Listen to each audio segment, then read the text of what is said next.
Meus queridos, a paz do Senhor, Levi aqui para trazer aqui o subsídio do livro de apoio da lição bíblica, lição de número 11, que está trazendo o título Livramento e Ação de Graça. Nós estamos estudando o segundo trimestre de 2023 nas lições bíblicas jovens, que está trazendo o título Encorajamento, Instrução e Conselho. Alcance uma vida cristã feliz com os ensinos dos Salmos. Nós já passamos por 10 lições nesse trimestre e na lição de número 1 estudamos o livro de Salmos. Na lição de número 2, o caminho do ímpio e o do justo. Na lição de número 3, o Messias já veio. Na lição de número 4, o bom pastor está comigo. Na lição de número 5, prestando um culto santo a Deus. Na lição de número 6, anseio da alma por Deus. Na lição de número 7, perdoe-me, Senhor. Na lição de número 8, alcançando um coração sábio. Na lição de número 9, habitando no esconderijo do Altíssimo. E na lição de número 10, que foi a última lição que nós estudamos, trouxe o título Bendiga ao Deus Criador. E no próximo domingo, no dia 11 de junho, estaremos estudando a lição de número 11, que está trazendo o título Livramento e Ação de Graças. O texto principal diz: Que darei eu ao Senhor por todos os benefícios que me tem feito? Salmo de número 116, verso de número 12. Resumo da lição. O exercício da virtude e da gratidão é uma ação vertical para com Deus e, ao mesmo tempo, uma ação horizontal para com o próximo. O texto bíblico está registrado em Salmos de número 116, os versos de 1 a 19, que nos diz: Amo ao Senhor, porque Ele ouviu a minha voz e a minha súplica, porque inclinou para mim os seus ouvidos, portanto, invocá-lo-ei enquanto viver. Cordéis da morte me cercaram, e angústias do inferno se apoderaram de mim. Encontrei aperto e tristeza. Então, invoquei o nome do Senhor, dizendo: Ó Senhor, livra a minha alma. Piedoso é o Senhor e justo. O nosso Deus tem misericórdia. O Senhor guarda aos simples, estava abatido, mas ele me livrou. Volta, minha alma, ao teu repouso, pois o Senhor te fez bem. Porque tu, Senhor, livraste a minha alma da morte, os meus olhos das lágrimas e os meus pés da queda. Andarei perante a face do Senhor na terra dos viventes. Criei, por isto falei. Estive muito aflito.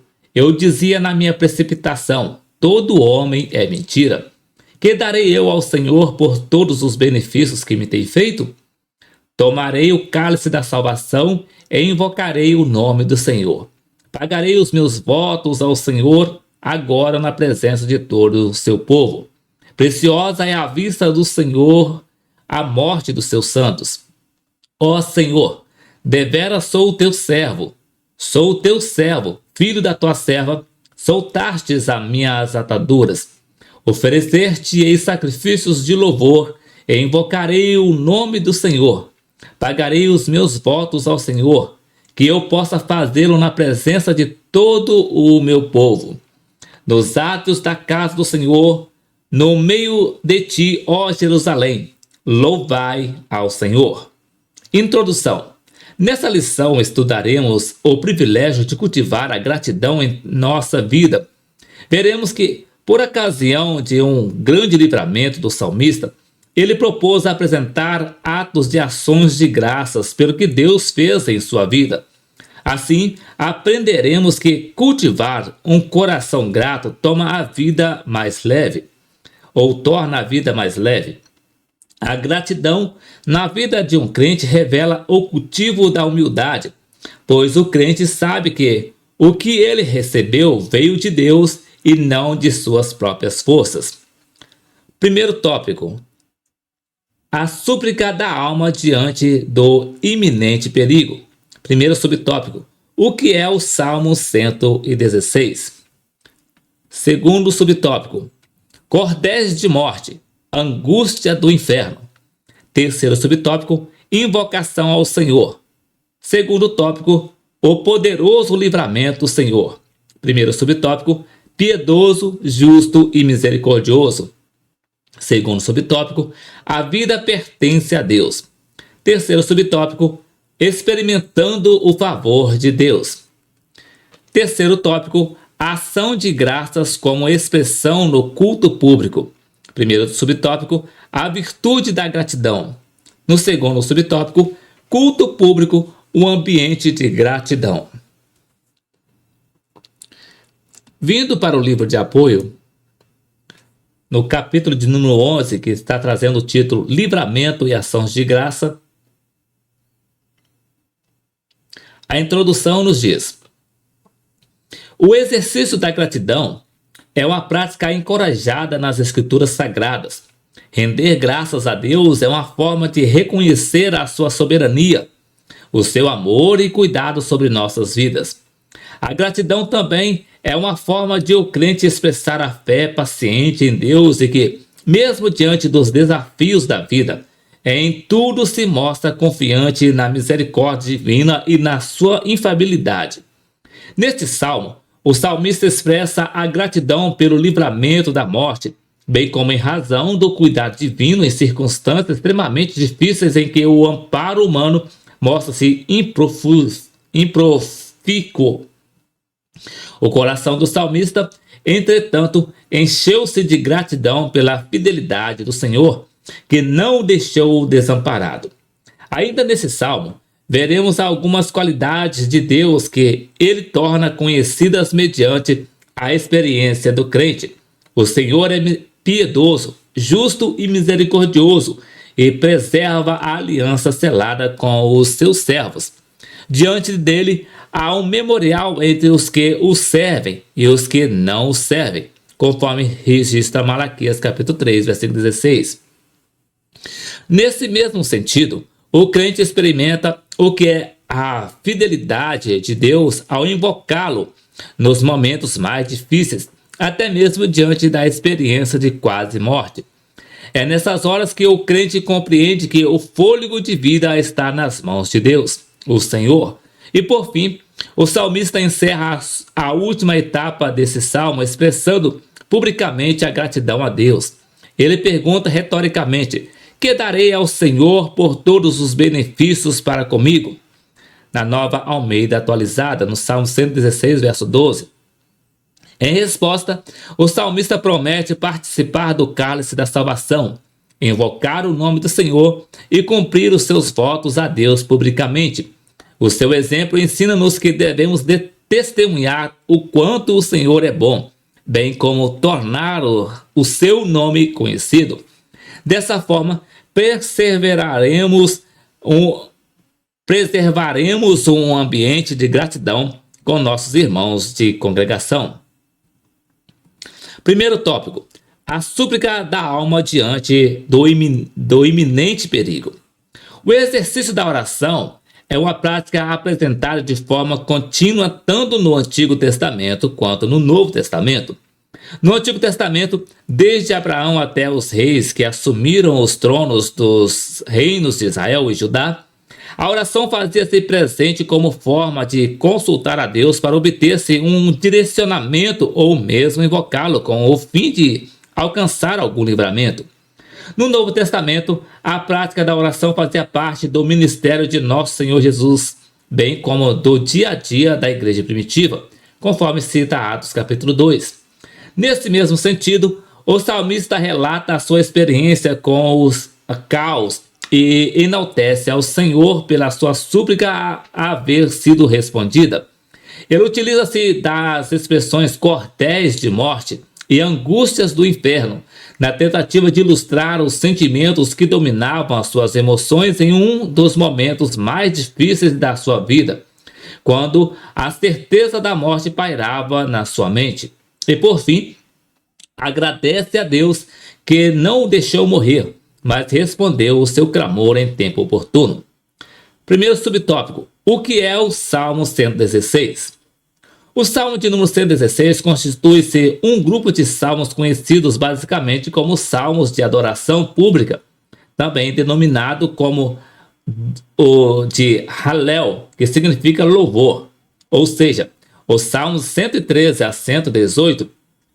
A sua inclusão nesse grupo de salmos testifica que qualquer congregação, grande ou pequena, é constituída de indivíduos que elevam o seu coração a Deus em oração e louvor. As expressões de sacrifício de louvor e o pagamento de votos indicam o cenário de um cerimonial onde são oferecidas ofertas de gratidão em razão dos livramentos da aflição descritos anteriormente na primeira parte do Salmo. A maioria dos estudiosos considerava Davi o autor desse salmo. Ele teria escrito o salmo após a cura de uma enfermidade que o havia levado a pensar que não sobreviveria. Outra justificativa para esse salmo, como alguns afirmam, seria uma revisão geral de muitas libertações graciosas que o Senhor operou em favor de Davi. O fato é que o autor expressa no Salmo a angústia que sentiu diante da possibilidade real de morte. Deus, contudo, ouviu o seu clamor e trouxe livramento à sua alma. Na tradição litúrgica judaica de um tempo posterior, esse salmo, bem como os salmos 113 a 118, são chamados de Hallel egípcio. Eram usados na ocasião das 3 grandes festividades anuais, as quais todos os varões israelitas tinham a obrigação de fazer peregrinações a Jerusalém. Um aspecto que marcava os salmos 113 e 117 é a presença da palavra aleluia no início e no fim dos salmos. O Salmo 114 não possui essa característica. Já os Salmos 115 e 116 apresentam o termo aleluias apenas no fim. E o Salmo 118 apresenta os agradecimentos tanto no início quanto no fim. Por fim, vale destacar que esse hino é uma canção de gratidão ao Senhor. O salmista inicia o salmo com uma declaração de amor por aquele que o livrou, acolheu e cuidou dos momentos mais difíceis.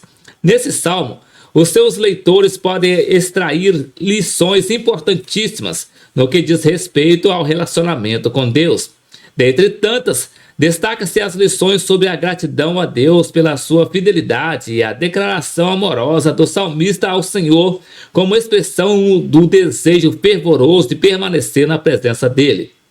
Segundo subtópico, cordéis de morte, angústias do inferno.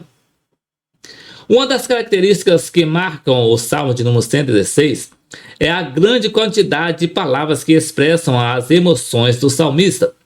Os momentos que ele vivenciou foram tão difíceis que é possível perceber em cada versículo do Salmo que o salmista emociona-se ao relembrar a dura fase que enfrentou. Os versículos de número 1 e 2 revelam 4 expressões tocantes. Amo ao Senhor, ele ouviu, inclinou e invocá-lo-ei. Em primeiro lugar, é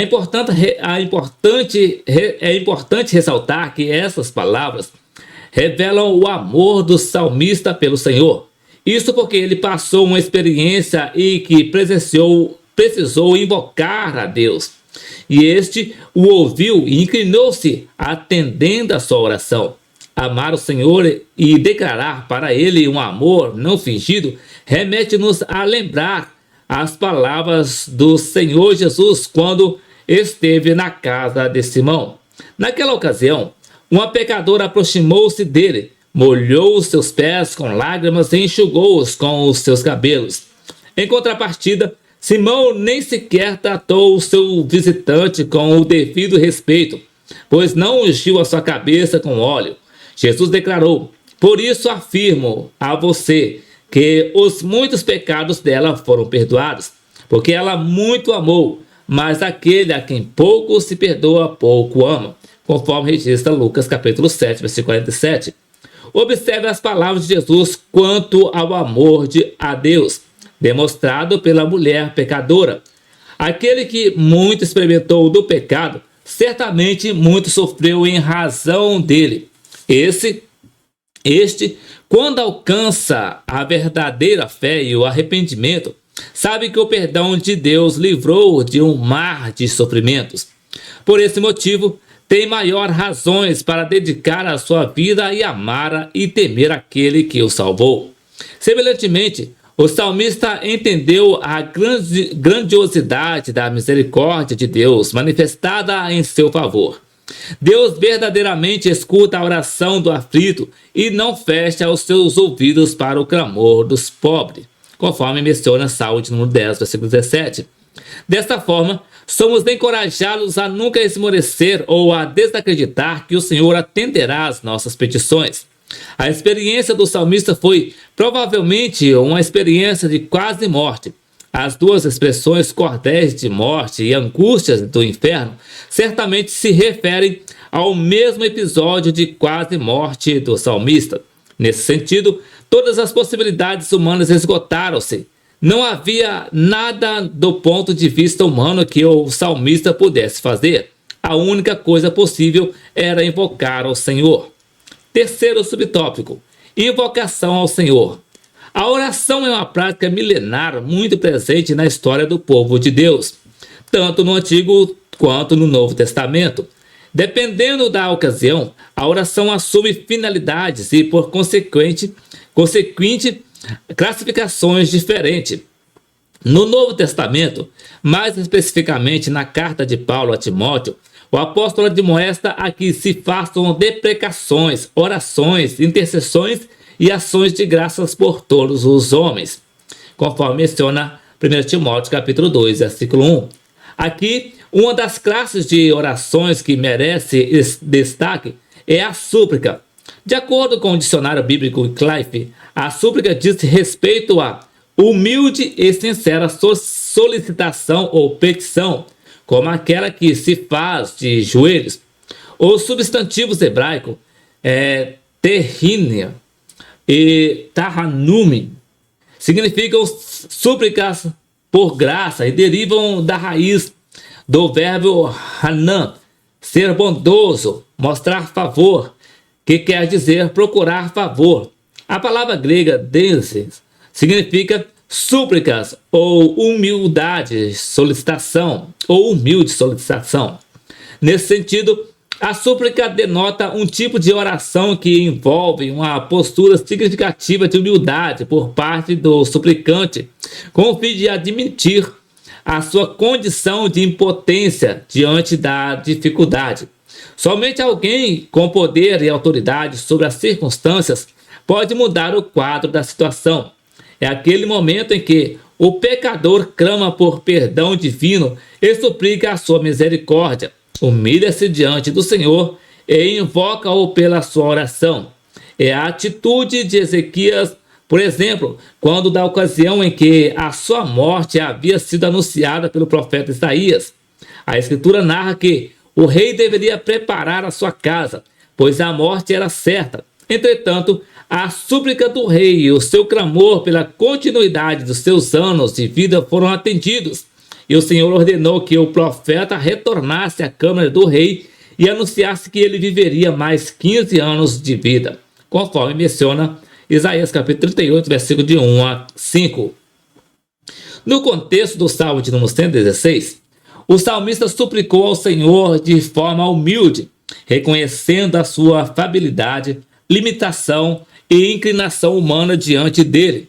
Ele não tinha a quem recorrer e nem mesmo contava com os seus recursos materiais para trazer o restabelecimento da sua paz.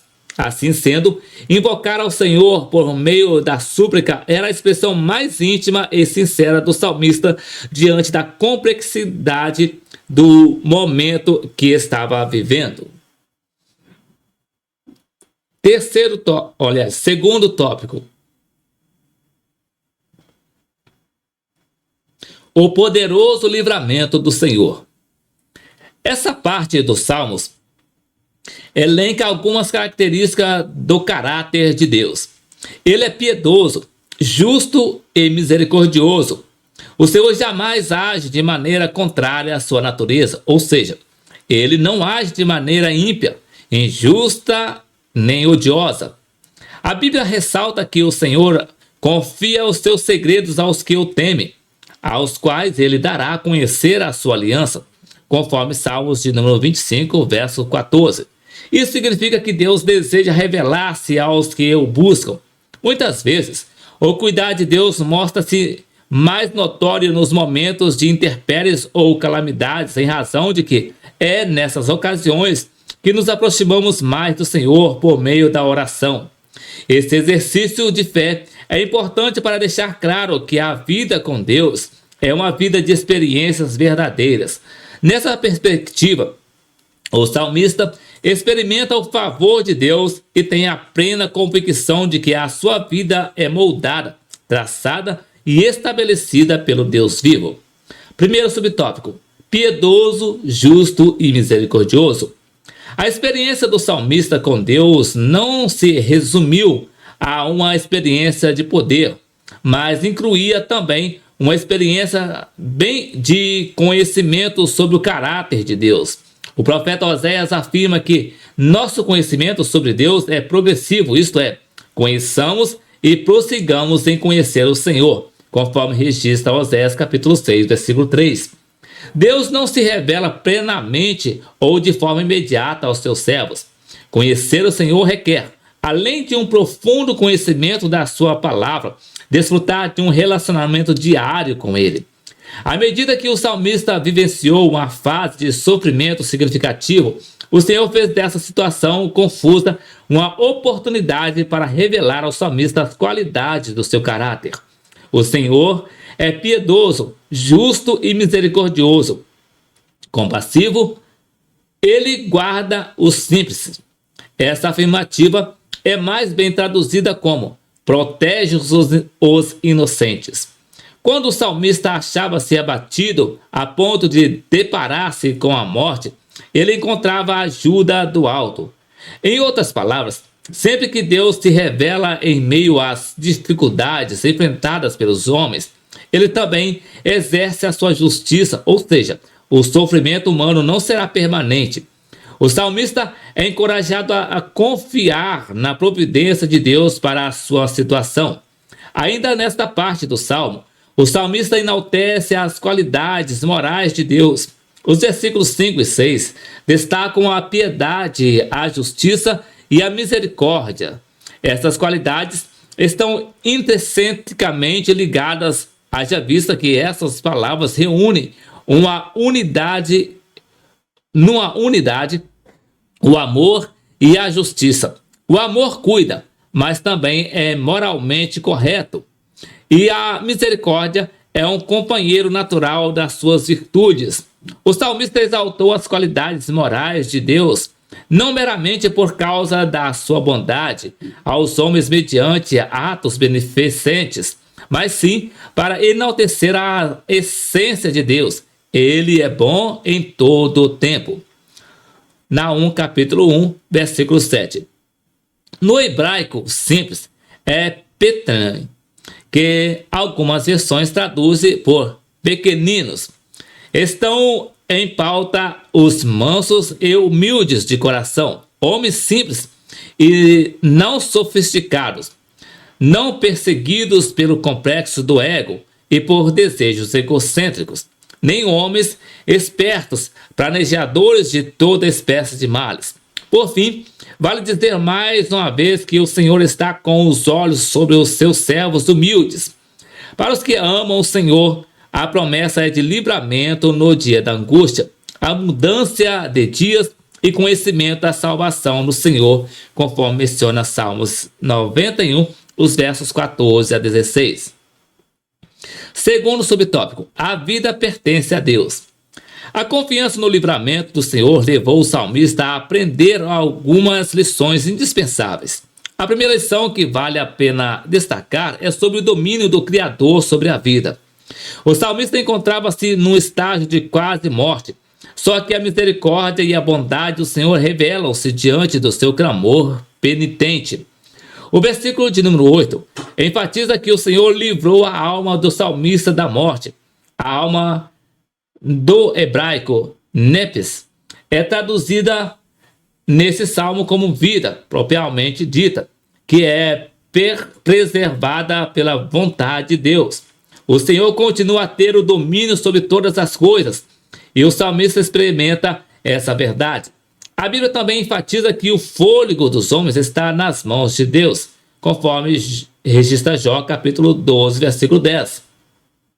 O Senhor Jesus acrescentou: quem de vocês, por mais que se preocupe, pode acrescentar um copo ao curso da sua vida? Conforme menciona Mateus, capítulo 6, versículo 27, na Nova Almeida atualizada. Isso quer dizer que, por mais empenhado e engenhoso que sejam os homens, não há nada a ser feito quando o Criador determina o fim dos dias para qualquer um deles.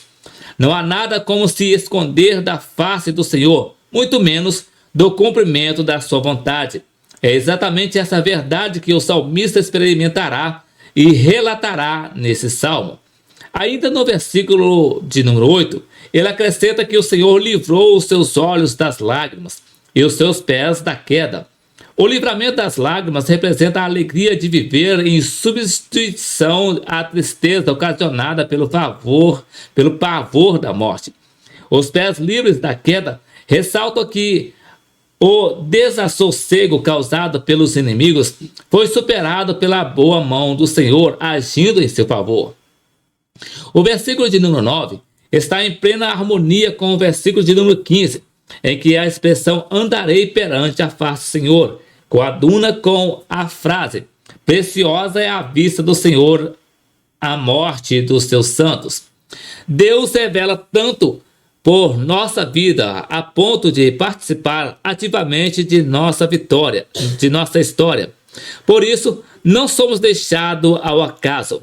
Ainda não havia chegado a hora do salmista. A ideia aqui não é a de que a morte do justo seja agradável ao Senhor. Pelo contrário, o contexto do salmo passa exatamente a ideia do livramento de morte do salmista e, segundo os hebraístas, nele a morte dos santos seria vista por Deus com pesar. Compare o versículo de número 9 com as versões Nova Tradução da Linguagem de hoje com a Nova Tradução da Versão Internacional. Ainda não era a hora de o salmista partir. Aprendemos aqui que não somos deixados por Deus ao acaso, mesmo em ocasiões bem delicadas. Todavia, de modo geral, principalmente no Novo Testamento, a Bíblia mostra que Ele é nossa companhia até mesmo na hora da morte, pois a vida é um dom divino e nenhum dos seus filhos perece neste mundo fora do escopo da sua vontade, conforme menciona 1 Samuel capítulo 6, capítulo 2, versículo 6 e Atos capítulo 7, versículo 54 a 60. Saiba que a vida é um dom de Deus e nenhum filho de Deus expira sem a plena concordância daquele que o criou. Terceiro subtópico: experimentado a favor de Deus. Em toda a extensão da sua vida, o salmista experimentou muitos livramentos da parte de Deus. Essas experiências levaram o salmista a concluir que o favor de Deus é a única causa da sua sobrevida. Entendemos como favor de Deus a sua maravilhosa graça, do grego charis, que ele manifestou à humanidade, oportunizando a todos a reconciliação com ele mesmo, conforme 1 Timóteo capítulo 2, versículo 4. Esta mesma graça, que traz salvação e vida eterna ao pecador arrependido, também provê diversas experiências de livramentos. A caminhada com Deus é repleta dessas experiências. Haja visto que, assim como o salmista, o crente nos dias atuais está sujeito às diversas intempéries da vida. Diferentemente do que afirma a pregação da confissão positiva e o falso triunfalismo, as escrituras sagradas enfatizam que o sofrimento, as aflições e adversidades acompanham a vida cristã durante a sua jornada por este mundo. A experiência vivenciada pelo salmista endossa esse ensinamento. É preciso lidar com os momentos mais difíceis da vida, com vista em adquirir a capacidade de ser resiliente.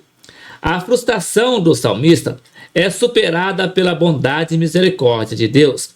Do mesmo modo, o crente é continuamente convidado a olhar para Cristo, autor e consumador da fé, a fim de que não esmoreça da esperança da vida eterna. Conforme Hebreus capítulo 12, versículo 2. O exemplo de Cristo, que suportou a dor da cruz, desprezou a vergonha e foi recompensado com a glória de assentar-se à destra de Deus Pai, serve de encorajamento para que não desistamos da fé que aceitamos. Para tanto, assim como o salmista, devemos usufruir do favor de Deus, sem o qual nada poderemos fazer, como nosso Senhor ensinou aos seus discípulos no Evangelho de João, capítulo 15, versículo 5.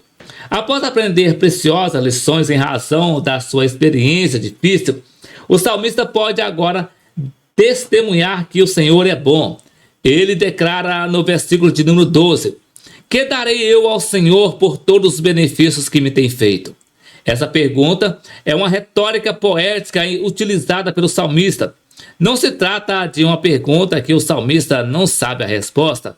Muito pelo contrário, ele sabe muito bem o que deve fazer para expressar a gratidão a Deus pela sua bondade. No entanto, na presente ocasião, a pergunta feita pelo salmista denota a alegria abundante de alguém que teve o privilégio de experimentar da graça libertadora de Deus. Esta mesma graça está disponível a nosso respeito atualmente e devemos desfrutá-la. Terceiro tópico: ação de graça como expressão no culto público. O salmista encerra a última etapa desse salmo expressando publicamente a gratidão a Deus. Ainda no versículo de número 12, podemos perceber que a alegria do salmista leva-o a expressar a gratidão pelo livramento divino. Ele pergunta retoricamente: que darei ao Senhor por todos os seus benefícios para comigo? Em Salmos 116, versos de número 12, na Nova Almeida atualizada. Em resposta, o salmista promete participar do cálice da salvação, invocar o nome do Senhor e cumprir os seus votos a Deus publicamente. Certamente, o salmista tem muitos votos a cumprir, inclusive em razão do grande livramento que o Senhor lhe concedeu. O salmista enfatiza que os votos devem ser pagos na presença de todo o povo. O seu exemplo ensina-nos que devemos testemunhar o quanto o Senhor é bom, bem como tornar o seu nome conhecido. Desta forma, preservaremos um ambiente de gratidão com nossos irmãos de congregação. Primeiro subtópico: a virtude da gratidão. A gratidão é uma virtude que deve ser desenvolvida no coração dos que servem a Deus. O apóstolo Paulo ensina na sua carta escrita aos Tessalonicenses: em tudo deem graças, porque esta é a vontade de Deus para vocês em Cristo Jesus.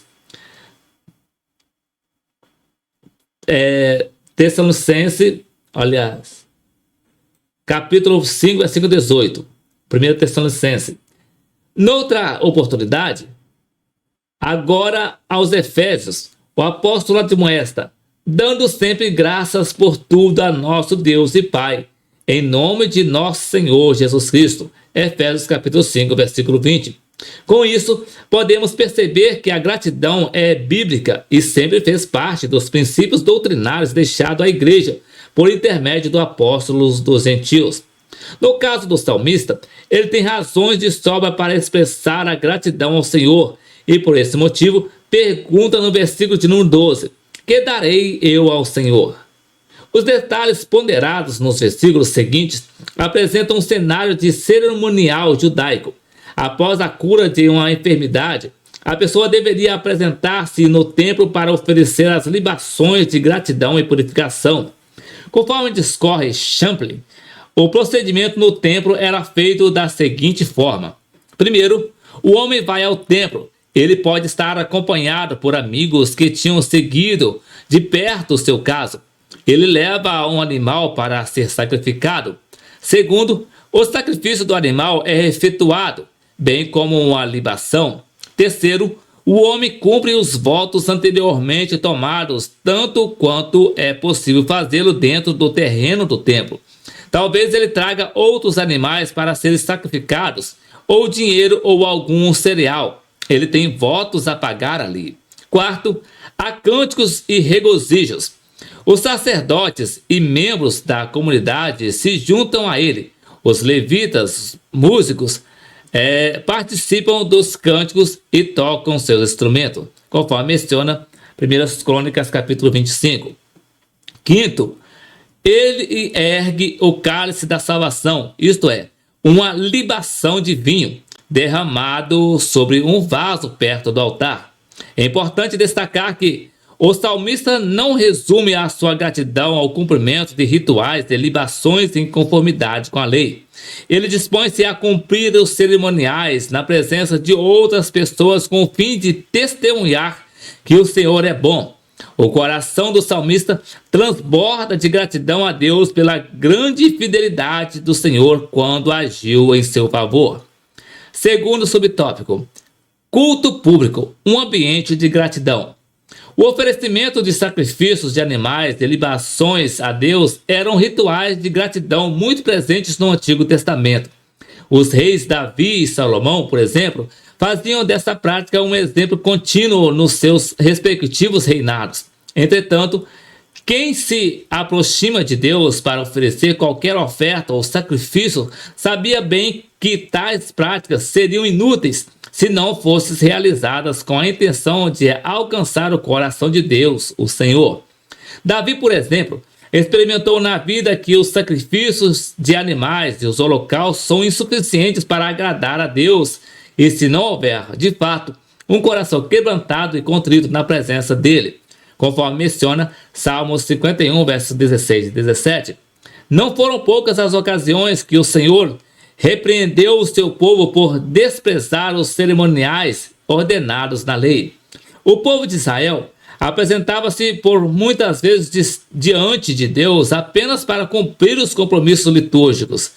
Tanto era que o Senhor usou certa vez o seu servo, o profeta Isaías, para declarar: visto que esse povo se aproxima de mim, e com a sua boca e com os seus lábios me honram, mas o seu coração está longe de mim, e o seu temor para comigo consiste só em mandamentos ensinados por homens, conforme menciona Isaías capítulo 29, versículo 13, na Nova Almeida atualizada.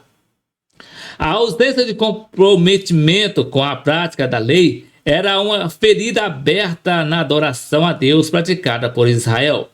Esse comportamento estendeu-se até os dias do ministério de Cristo, a ponto de Nosso Senhor lançar por várias vezes no rosto dos escribas, fariseus e líderes judeus a falta de temor e compromisso com a vontade de Deus. Naquela ocasião, Cristo confrontou a hipocrisia dos religiosos e tornou a aquecer o coração do povo com a mensagem de justiça e misericórdia, mencionada em Mateus capítulo 23, versículos de 1 a 36. Semelhantemente, hoje em dia, somos confrontados pela verdade do Evangelho a não tratar a obra de Deus com desprezo, além da justiça e santidade, princípios fundamentais que já são conhecidos pelos crentes. A adoração verdadeira parte da sinceridade do coração. Essa parte do ser humano só pode ser sondada pelo Espírito de Deus, que conhece todas as coisas e sabe quais são as intenções do coração humano. Que possamos pedir ao Senhor, semelhantemente ao salmista, que crie em cada um de nós um coração puro e um espírito reto, conforme menciona Salmos 51, verso 10, a fim de que Deus, o Senhor, seja glorificado em espírito e em verdade, conforme João, capítulo 4, versículo 24. Conclusão. Por fim, podemos destacar, a partir do Salmo 116, que há circunstâncias na vida que fogem completamente do controle humano. Nada, porém, escapa do controle de Deus. Ele sempre teve e continuará tendo todo o poder sobre os céus e a terra.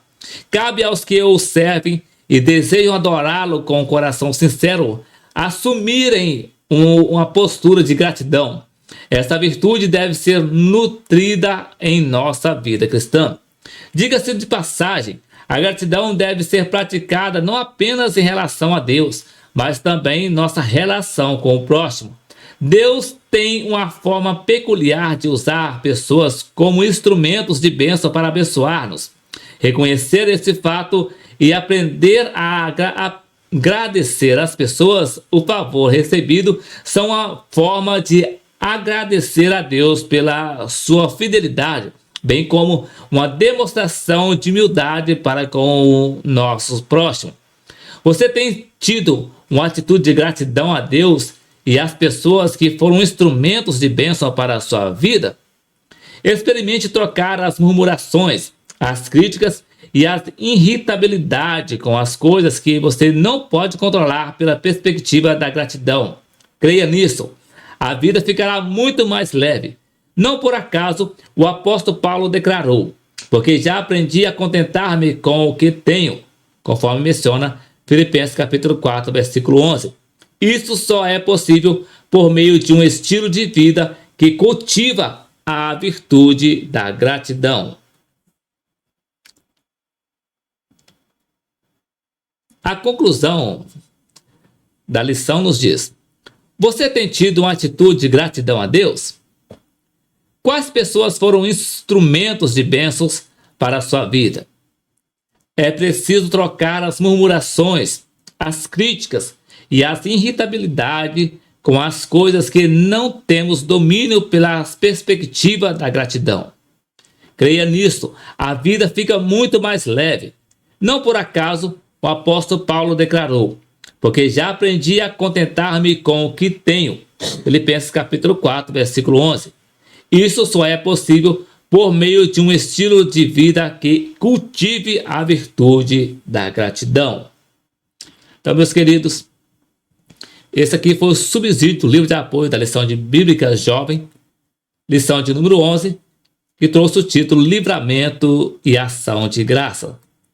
Na próxima semana, querendo o Senhor Jesus, regressaremos aqui para deixar aqui o subsídio do livro de apoio da lição de número 12, que vai trazer o título Quanto Amo a Tua Palavra.